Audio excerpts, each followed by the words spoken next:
Welcome to the podcast of the Champlain Society. My name is Patrice Dutil, and I'm talking from the Allen Slate Radio Institute at Ryerson University in downtown Toronto. As we observe the 150th anniversary of Confederation, the objective of this installment is to examine a particular view of the constitutional arrangements that were struck in 1867 through the eyes of Henri Bourassa, one of the most influential French-Canadian intellectuals of the last century. With me in studio is Pierre Anctil, the editor of the 2016 Champlain Society volume entitled Do What You Must, Selected Editorials from Le Devoir under Henri Bourassa from 1910 to 1932. Pierre Anctil is professor of history at the University of Ottawa. Pierre, welcome to the mic. Thank you. And congratulations on this marvelous collection. Tell me about it. What prompted you to collect these editorials? Well, our history and understanding of history rests on documentation. It rests on what we can read in terms of evidence, either produced by governments or individuals, or what we can find in the environment. And one of the key documents is the editorial published in a given newspaper at the time when history is boiling, is events are pushing people forward. And in 1910, Henri Bourassa felt that he had to write something crucial in his own mind and with great clarity about the place of French Canadians and English Canadians in Confederation. And the text we have before us is really a key explanation of what this great mind felt was the way ahead and what the history of Confederation in Canada meant. Okay, so we're going to read a few excerpts from the editorial that was published on July 26, 1910. The title of the editorial is Canada, Should It Be French or English? Pierre, you're reading. My only objective is to make everyone understand, whether they be English or French or Irish, that Canada has remained an English territory only due to the steadfast loyalty of the French Canadians. Furthermore, this loyalty merits more recognition since it was displayed most forcefully during a period when French Canadians held in their hands the fate of the British Crown in Canada, while at the same time the official representatives of Great Britain treated them as pariahs. Without this doubly deserving loyalty, England would not possess a single inch of territory in America. Far be it for me to conclude that the French Canadians have acquired their rights to dictate their will on the Crown or on the naive Anglo majority of the Canadian people. No, Canada is not and must not be French, nor is it or must it be English. By its political constitution, by its ethnic composition, just as by natural law, Canada is an Anglo-French confederation, the result of the fertile union between two great and noble races. Under the aegis of the Crown of England, it must remain the asset of a bilingual nation. Neither of the two races has the right to dominate the other or to impose, either in the internal governing of the country or in regard to the mother country, any policy contrary to the tradition and common interest of the Confederation. Any attempt to dominate or assimilate French Canadians will only weaken the strength of their nationalist sentiment. The day that they no longer feel at home, not only in the province of Quebec, but throughout the Canadian Confederation, and that they no longer see in the Constitution the laws and customs of Canada, a symbol of their double origins, they will cease to place the institutions of their country ahead of those of the United States. Anyone who, in the state or in the church, makes an effort to assimilate French Canadians through language, intellectual training, or customs, is the worst enemy of the peace, greatness, and especially the unity of the Canadian people. Thank you, Pierre. Now, this is again the editorial Le Devoir on July 26, 1910. Tell me about the context. What was in Bourassa's mind on July 26, 1910? Why is he writing this? Well, there is pressure at the time for Canadians and the Canadian government to fund a navy which would be put at the disposal of Great Britain. We're speaking of naval ships, military ships. If a conflict should arise on the horizon. And in 1910 is a moment of relative peace, but everybody knows that Britain and Germany are at loggerheads, and it could erupt at any moment, and it did 4 years later. Also, there is pressure within the Catholic Church by either bishops of Irish or English origins to tell the French Canadians that in the interest of the Church, of the unity of the Church in North America, they have to abandon the French language and become Anglophones. Let's unpack that for a second. So there's tremendous pressure on Canada, on the Canadian government, to contribute to British defense. Wilfrid Laurier, the Prime Minister, has this idea of a compromise. Yes.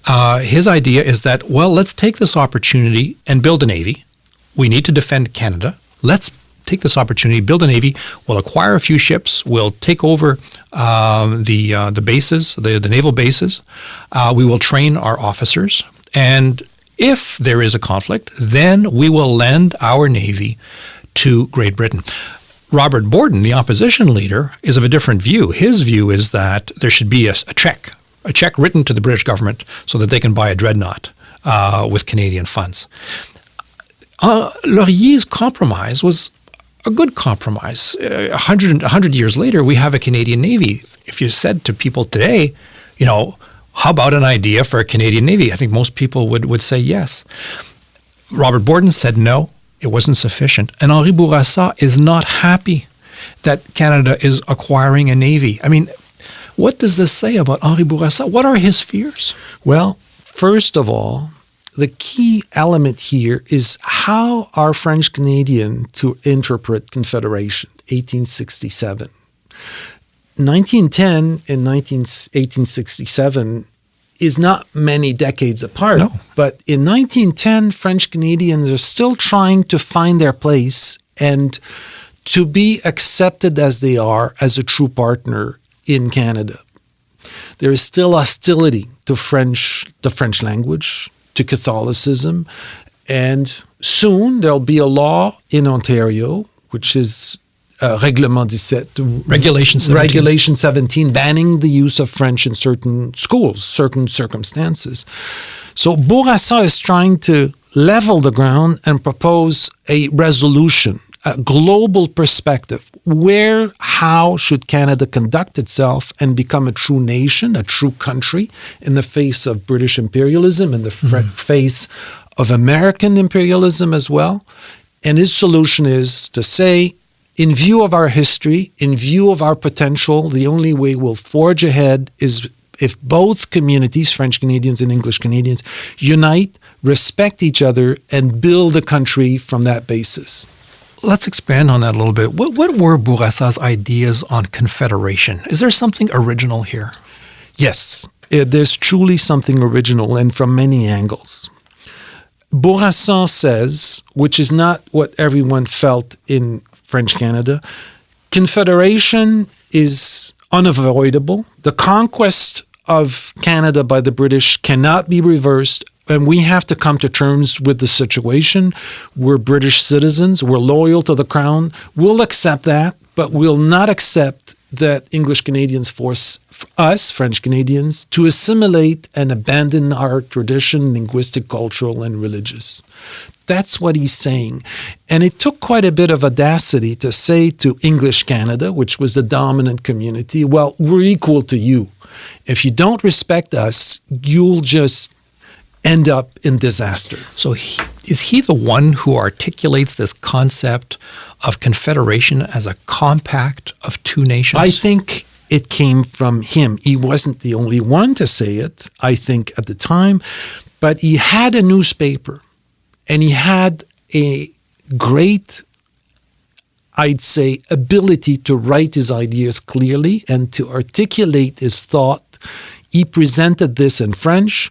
It became an important statement at the time. French Canadians accepted this, and it was transmitted across to English Canada. Please consider this as our solution to the complexity of this country. The alternative view, the view in English Canada, was that Confederation was really nothing more than an agreement among provinces, 4 provinces. Quebec was one of the provinces, and that the Confederation was nothing more than an agreement that would lay out government, lay out the basic rules, and that was it. This idea that there was an alliance, that somehow there was a commitment made from English Canada to French Canada, or vice versa, was really not in English Canada's mind something that was valid. You can go after Louis Riel, you can go after the French schools, because there was no agreement on that basis. There was no agreement that Canada was going to be English and French. It's not in the Constitution. No, at all. So Bourassa is really challenging the English-Canadian perception.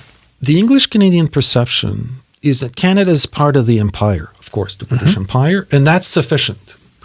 That it has its own nationality and its own personality and its own history, which means accepting the French component of that history and welcoming it, was not in the cards. And that was what was lacking.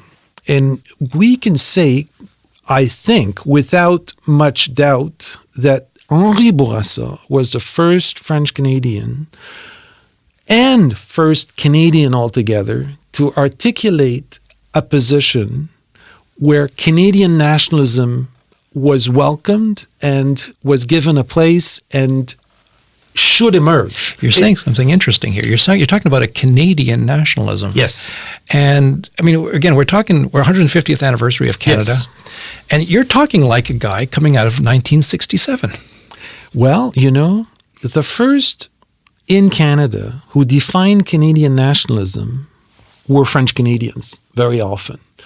They saw that there was no going back to France. There was no undoing of the conquest. And the only way ahead was to forge a new country based on this dual principle. So official bilingualism? Exactly. Of course, Bourassa didn't speak in those terms in 1910, but he presented a picture which allowed a dual type of government where both communities would meet on the Hill in Ottawa. Equal to equal. Equal to equal, although numerically unequal. It was very It's very daring. It's very daring. And he said to English Canada, if you don't do it, your country is condemned to either insignificance or self-destruction. Let's get back to 1910. What he resents, therefore, is this English-Canadian idea that we owe something to Britain. Exactly. And that Canadian foreign policy should not be defined by one partner in the Compact of Confederation, but should be done by both partners. Not only do we owe something to Great Britain, but we are British, in a sense, is what often English Canadians say, which will clearly appear during World War I. But Bourassa says, no, we're neither British nor French. We're Canadians. Okay, tell me about Henri Bourassa. We've talked about his editorial in 1910. Who is this man? Oh, he's why is he so interesting to you? Well, he's a key person because he's the grandson of Louis-Joseph Papineau. The great rebel. Yes. Out of which grew, of course, the first responsible government for Canada in the 1850s, 1860s. Not only is he that, but he's from a social class, which is a social class of the seigneur.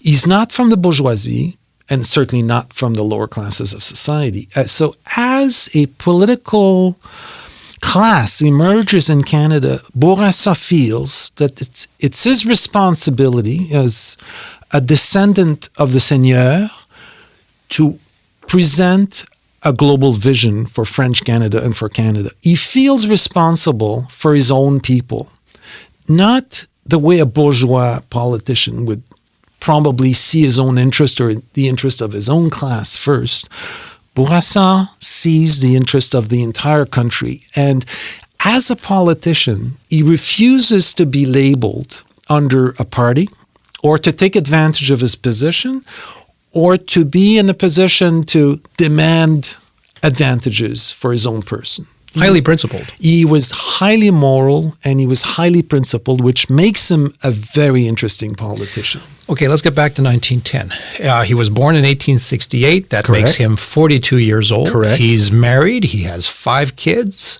Yes. He's living in Montreal. Yes. What's his worldview? Okay, you're talking about his view of Canada. This seigneur, this noblesse, what is this man? He received a very rigid Catholic education. Although the Papineaus were often firebrands, but on his mother's side, he received a strict Catholic education, a conservative education as well, socially and culturally. He was always a practicing Catholic. He saw or he regarded highly the authority of Catholic bishops and the Pope and always responded to what the Catholic hierarchy demanded. Yet, he was an individual with his own way of thinking because of his position as the grandson of a seigneur. Was he wealthy? No. So he's really living off his work. He basically is a member of parliament from 1896 to his resignation in just at the end of the Laurier period. And 1907. Yeah. He resigns in 1907 to go to Quebec. To go to Quebec, where he pursues a political career, and then he switches to journalism, and it's the year of this editorial. Right. So he's taking a chance in creating something which is difficult, an independent daily newspaper. And to do this, he goes to wealthy French Canadians and asks for funds that will never be paid back as a social capital to create this institution which will speak for the people, where his voice will be heard and where he will control the content of everything that comes out. This is why the editorials are so important. They were planned ahead. He organized his own way of thinking and he created his own political organ, Le Devoir. Tell me briefly, you've mentioned it a couple of times already, but what attracts you so much to editorials? A lot of people will think that editorials are, they're not that important. What makes you so fascinated by editorials? We have here a pre-electronic age editorial. The radio is barely appearing. TV doesn't exist. You have only 2 ways to know what's going on the Hill in Parliament or what politicians think. You either go to a rally and you meet the people, or you buy a newspaper. So a newspaper is a key means to achieve knowledge of the political sphere and knowledge of your responsibility as a citizen. So he's investing in the editorial more than just information. He's investing his old worldview, his old understanding of Canadian history and society. And they become lessons, they become principles, and not just comments on what's going on day to day. And in the case of Bourassa, as you indicate in your in the long introduction to the text, he's also a very fine writer. Oh, he's excellent. These editorials were translated by Tonu Onu, and we worked on this, both him and me, for a long time because they're very complex. But they're a delight to read. Today, we might say that as an editorial today in an average Canadian paper is 700 words, maybe. In Bourassa's time, 2000, 2005, the level of writing was far superior, at least in French. And you see these long sentences. Today, 8 words is as much as the readership will digest. In those days, sentences could go to 50, 75 words. Okay, let's get back to the editorial. In what you read, Bourassa mentions the Irish as well as the United States with some apprehension. What's behind this? Well, the Irish in 1910 are locked in a deadly struggle to free themselves from Great Britain, as you know, the Irish Catholics. This will happen with the Irish Free State, 1922. Bourassa supports the Irish. He finds that their struggle against Great Britain and Great Britain imperialism is the model for Canada. That what the Irish will accomplish in 1922, he feels we have to accomplish as Canadians. Of course, not with the same level of violence. There's a much shorter history. It's not the same environment. It's much further. But that's the model, to break away from British imperialism and develop a Canadian way of being in this country and not from a British model. He finds that we have enough originality, we have enough of an experience as a people to achieve maturity as a full sovereign country. How does he see the United States? He fears the United States. He studied there.